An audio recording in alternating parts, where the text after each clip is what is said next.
evening, everyone. Hello, and welcome to my channel. I don't do a lot of, I don't do a lot of baking videos or cooking videos only because I feel like I'm not really good at it. I mean, I love to cook and I love to bake, but I don't know. So this is going to be what's called a chocolate eclair no bake cake.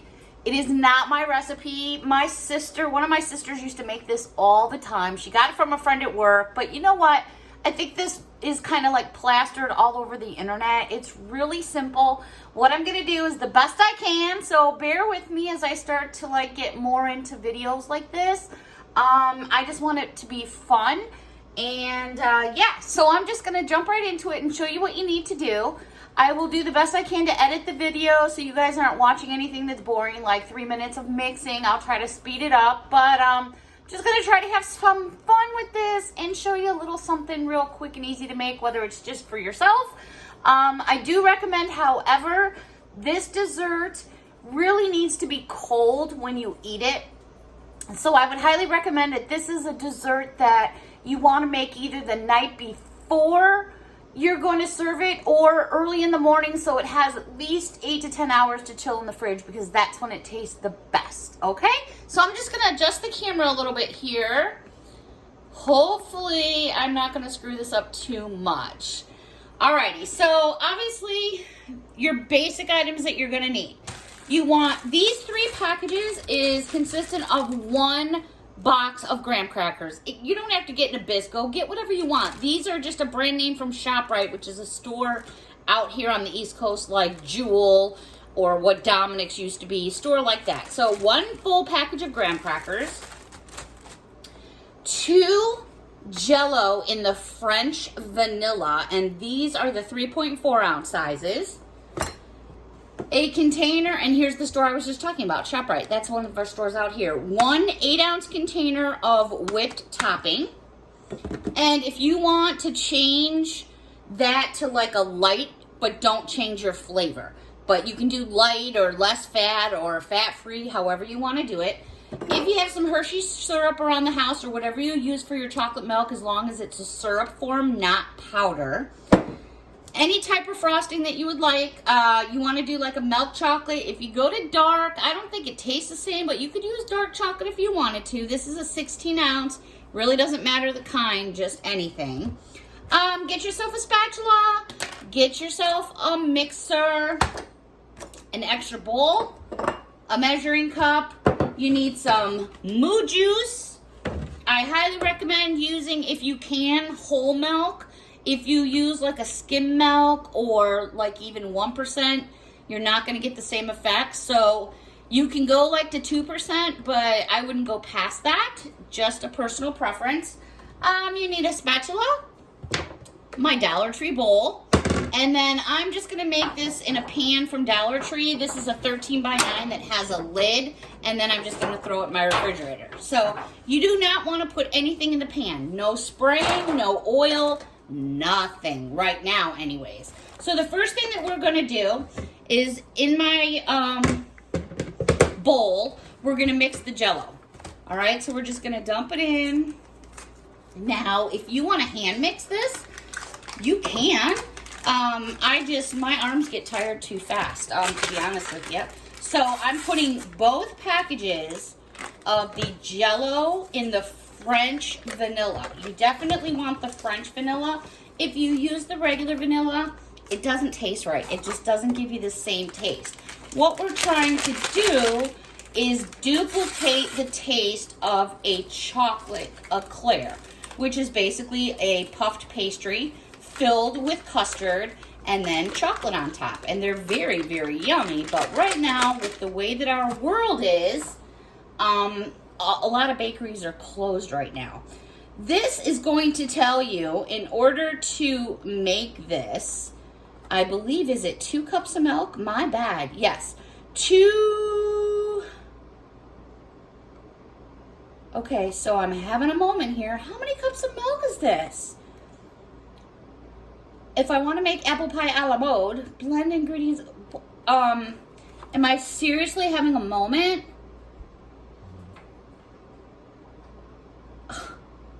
How many cups go in here? Why am I not seeing? It says 4.5 cups serving. It tells me 3 cups of milk for a milkshake. It tells me what I need for a milkshake. It tells me what I need to make. Oh yeah, 2 cups cold milk. There it is. See, this is keeping it real. All right, 2 cups of cold milk. So I put in 4 packages, and now what we're gonna do, so that would be obviously 4 cups of milk. So my measuring cup holds 2 cups at a time. So what I'm gonna go ahead and do and put in 2 of these, so that would be 4 cups in total. So there's 2 cups. Man, I feel like a dingbat. I can't believe that was right in front of my face. It's so hard to see, but I had it in the back of my mind. I'm like, I know it's 2 cups. All right, so there is my 4 cups of my pudding. What I'm going to do now is basically get in here with my spatula, because obviously you have all your powder at the bottom of your bowl. So before I start to mix it, I just kind of shift it up a little bit. I give it a little bit of stir, because as you can see, that powder that's coming, see all that powder? Blah! Sometimes the mixer doesn't get down there properly. So I just give it a couple little back and forths, nothing crazy. And then what I'm gonna do now is I'm gonna mix it with my mixer. Let me get this put back into the bowl, because we're going to need that in order for it to thicken back up. Alrighty, so now this is going to make a lot of noise. You guys are free to sing amongst yourselves or whatever, because I don't know how to really cut a lot of stuff to edit, so off we go here. So you can just sing a song, go get a drink, because this will be at least 2 minutes.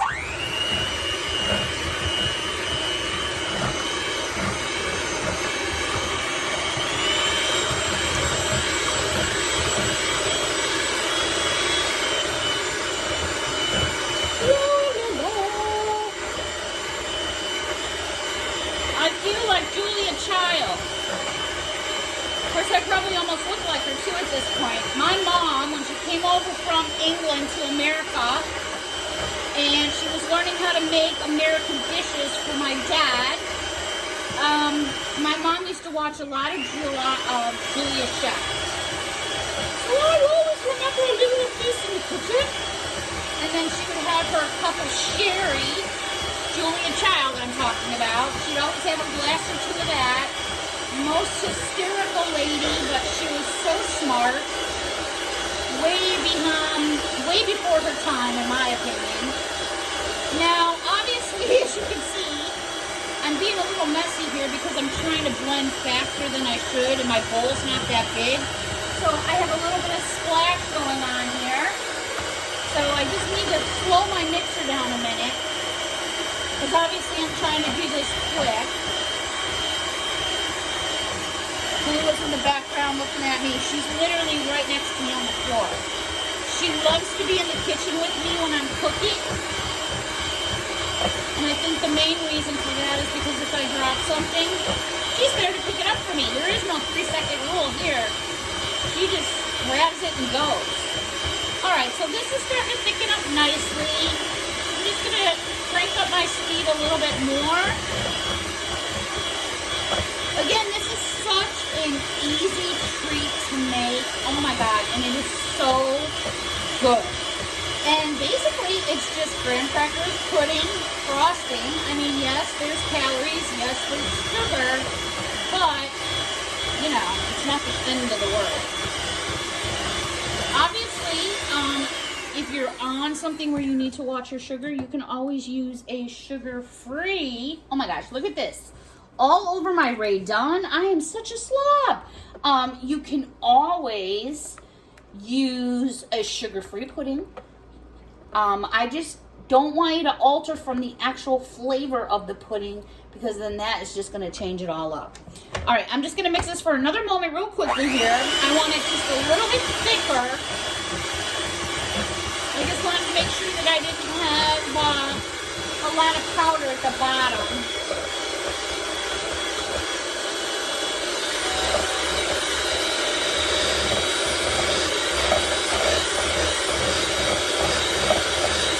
Yeah, I definitely should use a bigger bowl, but you know what? As I mentioned in the video, but I don't, you know, usually when I'm home by myself doing this stuff, I'm not worried about impressing. Not that I'm trying to impress, but I would like it to look somewhat pleasant to your eyes. All right, now what we're gonna do is we're gonna get rid of our mixer. Just take it away, move it over to the other side of the counter, and just get it out of there. Let me just clean my mess up here, shove everything out of camera shot. All right, so we have our pudding, and you've got a fairly decent consistency there. That's basically, you know, where you want your pudding to be. You're then gonna take your whipped topping, which again is 8 ounces. You're going to take it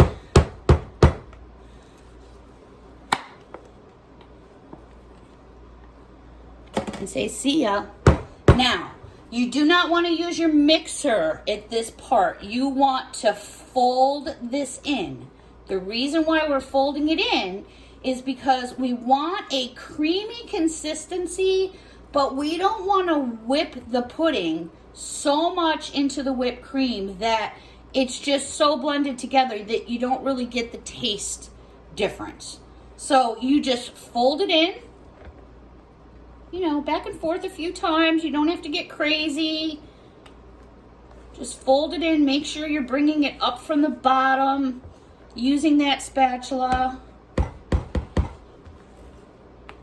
So you kind of want to, you know, about like that. Then we're going to move that to the side.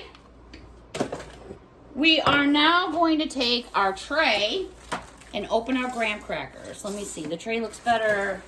Probably right there. Okay. Our graham crackers, try not to break them. And what we're going to do, and this is even fun for a young one to make. It really is.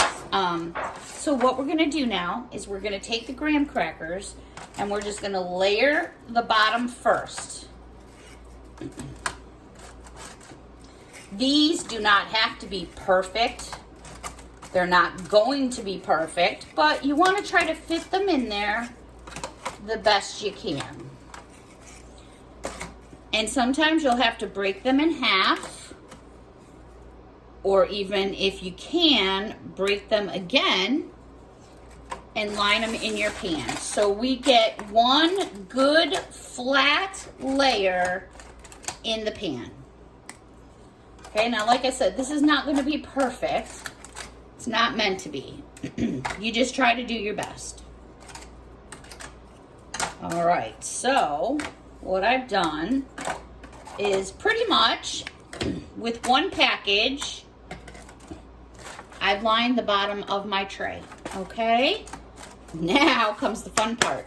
We are going to take this mixture and we're gonna pour some of it, about a quarter of it, into that tray without licking this, because I really wanna lick this right now. And we're just gonna smooth it around. Take your time because the graham crackers are going to shift because there's nothing really holding them. So we're just gonna pass a layer over, flatten it out all over. Try not to do it too hard. I'm really not putting any pressure on this spatula. I'm merely just gliding it over to cover the entire bottom of the pan. Then we look like that. And then we're gonna open up another package of graham crackers. Now I still have my spares over here that you can't see because I'm out of camera shot. I still have, where the heck am I? See, this is why I don't do this. There's my spare graham crackers. All right, so I'm gonna open another pack of graham crackers here. And I'm gonna do the same thing I did at the beginning. Besides kick the camera, oh my gosh. All right, so we're gonna start with graham crackers. I would never make it on a cooking show, would I? That's okay, I don't wanna be on a cooking show. And what we're gonna do then is we're just gonna place them just like we did before, and then just tap it a little bit. Don't squash it down, we're just gonna tap it a little bit. And we're just gonna do the same thing we did on the bottom. We're gonna line them up, and then take the ones that we've already pre-broken and use that to fill in all the way around because it just fits perfect that way in this tray. Again, this is a 13 by 9 inch tray. I got it from Dollar Tree. All right. Super simple, right? Here we go with some more mix. We're gonna do a quarter of it again. You're gonna smooth it out. You don't have to be all pretty. Just cover all your graham crackers. Is anyone's mouth watering yet? I know mine is. Oy, ay, ay. All right, so there it is. And guess what you do again? Let's open another package of graham crackers. This really takes like 10-15 minutes to make, you know, besides the mixing, and it's so simple. And if you break some graham crackers, again, it's not the end of the world. All right, so we're gonna do another layer. And now I'm gonna start using up some of my old ones here. Okay, and I'm not going to use as many now because I wanna do 3, 6. I want the very last layer of pudding to be nothing but frosting. So when I do the final one, I do it like that. These are what I'm going to use to place on the top at the final one.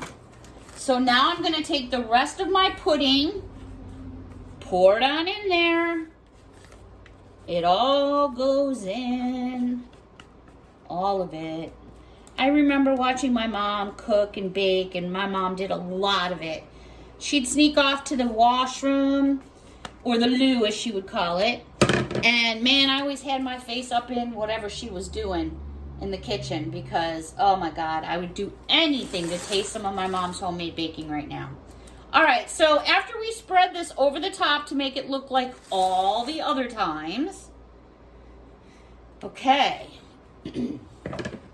Now, we're gonna take the rest of our graham crackers. And you guys are gonna look at me and go, what in the world is she doing here? And we're gonna place them. There's really no like perfect way to do it. This is just the way I do it. You all might find a different way, and you could always use another box of graham crackers. I don't like to go too nutso with the graham crackers for the simple fact that after the cake is in the refrigerator more than like 3 days, if it even makes it that long in your family, my day here, this will be gone in 2. And there's not many people here, so what does that say about you? Yeah, you don't want to let it sit too long because then it starts to get kind of gooey. So the final looks like that, all right? So then I'm going to just let that sit for a minute. Now that spare bowl, now see, if I was a professional, I'd have all my little professional other people's taking all this stuff away. Okay, I have my bowl here. This is where my frosting comes in. I'm going to open my container of frosting. Get through all the safety seals, which, you know, that's a good thing these days. We're going to open this up. I have another little spatula. There it is. There's a baby one. Okay, I'm going to take my frosting. And since it's like 80-something degrees here today, this is pretty warm. I have had it out on the counter. So we're going to take the entire container. Look at all that. Chocolate. Oh my goodness.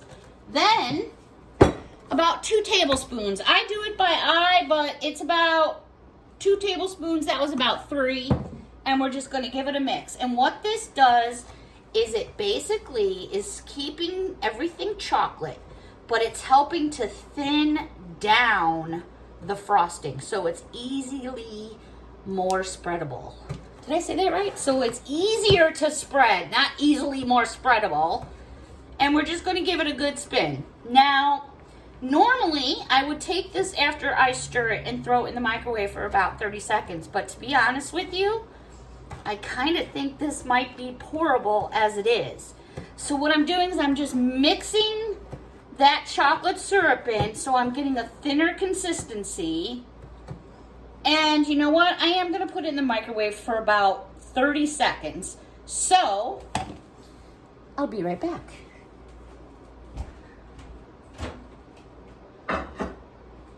Unfortunately, my microwave is out of sight, and for me to have to turn the camera around and to do all that fun stuff, you know, this is probably where I guess I would have to edit But I like to keep things as real as possible and give you guys a chance to look at my counter. All joking aside, I like to just have fun with my videos, and to be honest with you, if I have to spend an hour cutting and piecing things together, that's not fun for me. Not that I wouldn't do it for all of you, because I would, but I just try to keep things, you know, going as possible. So I put it in for about 40 seconds, which thinned it down quite a bit. Now, I'm going to stir it again. Pretend I didn't just spill that big blob right there. Now, I'm going to take the chocolate. Are you guys ready for this? And we're going to pour it all over the cake. So let's get it all in there.